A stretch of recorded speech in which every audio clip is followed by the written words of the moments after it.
Hey guys, welcome back to my YouTube channel. In this video we are going to discuss about 6 stocks I'm buying in this recession. So let's get started. Number 1 in the list is Tesla. If you invested $10,000 in Tesla's public debut back in June of 2010, you'd be sitting on a cool $1.94 million today. By comparison, the same amount invested in an index fund would have yielded a far more modest total return on capital ranging from $30,000 to $42,000 depending on which benchmark the fund was designed to track. As a result of this jaw-dropping performance over the past 12 years, Tesla has earned an exceptionally loyal following from its shareholders. Because of this, the electric car and renewable energy giant has been one of the few tech-heavy outfits to generate positive returns for investors over the past 12 months. Thanks to a flurry of headwinds such as rising interest rates, soaring inflation, supply chain woes, and geopolitical turmoil, tech giants Amazon and Microsoft have lost 27.9% and 17.7% of their value, respectively, since September of 2021. Meanwhile, Tesla, which is largely subject to these exact same macroeconomic pressures, has netted shareholders a respectable 22% gain over this same period. Number 2, Microsoft. Shares of Microsoft and Alphabet extended losses Wednesday morning after the technology giant slashed earnings forecasts for the rest of this year as a result of the increasingly murky economic outlook, signaling upcoming earnings from giants like Meta and Twitter may also disappoint investors. Though Microsoft beat sales and profit expectations last quarter, its stock plummeted 8% Wednesday morning to about $230 after the firm said it would work to temper costs materially throughout the year as revenues in the current quarter could fall nearly $3 billion short of expectation. The steep stock plunge has wiped billions from the fortunes of some of tech's richest billionaires. Former Alphabet CEO Larry Page is worth an estimated $84.2 billion Wednesday morning. He's down about $5.8 billion, making him the day's biggest billionaire loser, according to Forbes estimates. Fellow co-founder Sergey Brin isn't far behind. Number 3, Google. Google may be the giant in the digital advertising world, but even it is not immune to the impact that the economic downturn and recession fears are having on the online ad market. Google parent company Alphabet on Tuesday reported earnings results for the third quarter that fell short of Wall Street analysts' estimates for both sales and profit, due in large part to a sharp slowdown in the growth of its core advertising business. Sundar Pichai, CEO of Alphabet and Google, nodded to the tougher economic climate in a statement included with the results. "We're sharpening our focus on a clear set of product and business priorities," Pichai said. "We are focused on both investing responsibly for the long term and being responsive to the economic environment."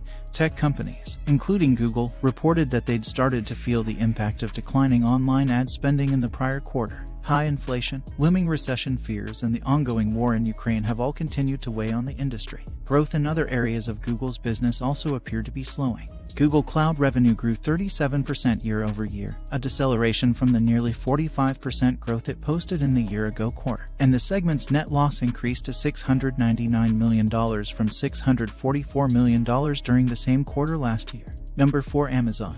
AMZN stock has already seen a freefall to a level similar to the 2008 recession, rewarding us with a gift that comes every 15 years. Opportunistic investors should load up the boat at these rock-bottom levels and hold through the short-term storm ahead. Never look a gift horse in the mouth. Enough said. Amazon's stock price fell as much as 20% on Thursday afternoon after the tech giant provided a weak forecast for the holiday quarter. The company's chief financial officer said Amazon is attempting to cut costs as it sees signs that both business and consumer customers are watching their spending. "We are taking actions to tighten our belt," Brian Olsavsky, Amazon's chief financial officer, said in a call with reporters on Thursday.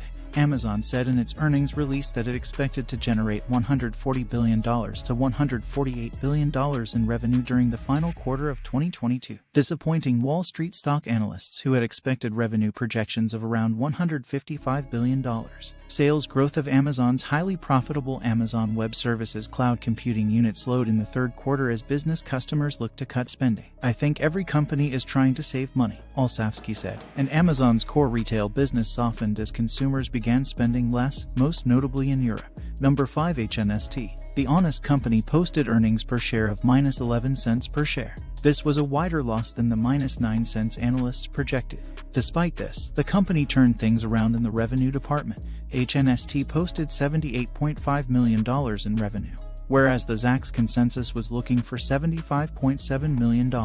Most of Honest Company's woes are familiar ones, mostly tracing back to higher costs. Yet, the company also has some plans to advance. It might just have some real room to grow, but there are also several paths to failure in front of it. The last 12 months for Honest Company shares have mostly been downhill. After an inspirational start to August that featured a climb to briefly challenge $15 per share in September, it all turned around from there. From a 52-week high of $14.20, Honest Company shares slid until hitting a bottom at around $2.50. The company has since recovered somewhat, and it now looks to once again challenge the $4 per share mark.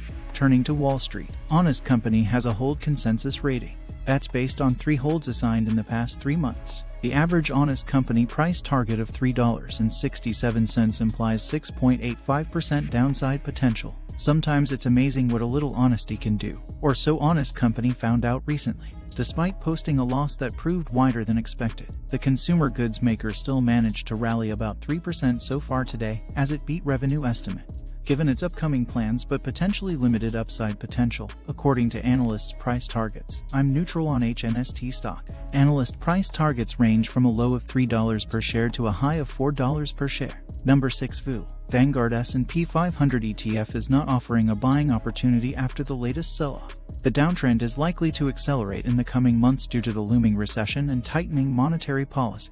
Investor sentiment and valuations would be impacted by a large percentage of downside earnings revisions. The historical data also suggests that going long ahead of a recession is not a prudent strategy. The Vanguard S&P 500 ETF tracks the performance of the S&P 500, which itself comprises about 500 of the largest U.S. companies. The Vanguard ETF represents a blend of value stocks and growth stocks that span all 11 market sectors. Those certain sectors are weighted more heavily, meaning they have a greater impact on the ETF's performance. The Vanguard S&P 500 Value ETF tracks the performance of value stocks in the S&P 500 as measured by 3 factors: price-to-book ratio, price-to-sales ratio, and price-to-earnings ratio. This Vanguard ETF includes 449 stocks that span all 11 market sectors. That's all for today's video. If you guys like the video, please subscribe to the channel and press the bell icon for latest videos. Thanks for watching.